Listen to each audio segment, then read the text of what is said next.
4 چیزیں ہیں جو ہمیں غلام رکھتی ہیں۔ سب سے پہلے یہ یاد رکھیں کہ لا الہ الا اللہ انسان کو آزاد کرتا ہے۔ اب یہ اللہ کے سامنے دعویٰ کرتے ہیں، اے اللہ تیرے سوا کوئی خدا نہیں، تیرے سوا اللہ میں کسی کے سامنے نہیں جھکوں گا۔ یہ سب سے پہلا دعویٰ آزادی کا۔ لیکن جو دوسری غلامی کہ وہ ایک دوسرا ملک آپ کو فتح کیے بغیر غلام بنا دیتا ہے، وہ آپ کو ریموٹ کنٹرول کرتا ہے، کہتے ہیں آپ آزاد ہیں لیکن حکم باہر سے سنتے۔ باہر کے ملکوں کی غلامی کتنی میری نظر میں اتنی بری غلامی ہے جتنا آپ کے اوپر کوئی فتح کر کے آپ کو غلام رکھے۔ دوسری غلامی ہے غربت کی غلامی۔ غربت کی وجہ سے لوگ غلام ہو جاتے ہیں۔ جہالت لوگوں کو تعلیم نہ دے، تھوڑے سے لوگوں کو انگلش میڈیم، اچھی نوکریاں تھوڑے سے لوگوں کی، اور باقی عوام کے لیے اردو میڈیم، وہ پڑھ کے بھی بے روزگار، دینی مدرسے، وہ زیادہ تعلیم۔ ہم نے احساس پروگرام لے کے آئے، پہلی دفعہ پاکستان کی تاریخ میں ہیلتھ کارڈ لے کے آئے، ہیلتھ انشورنس 10 لاکھ روپیہ ہر خاندان کے لیے کہ کسی بھی اسپتال میں جا کے علاج کروا سکتے ہیں۔ تیسری چیز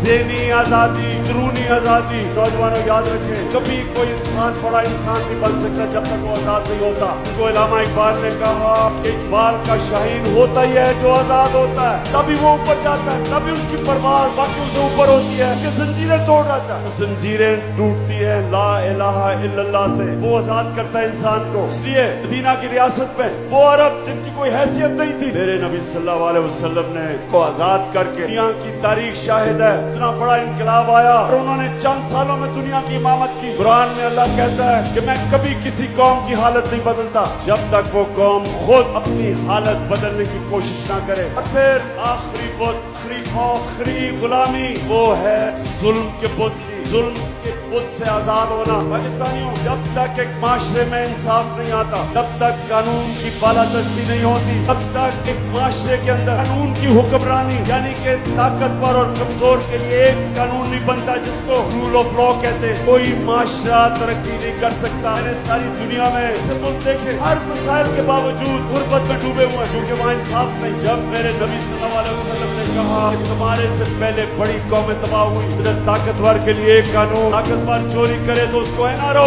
چھوٹے چور کو جیل میں ڈالنا، کیونکہ اصل قوم طاقتور ڈاکوؤں سے تباہ ہوتی ہے۔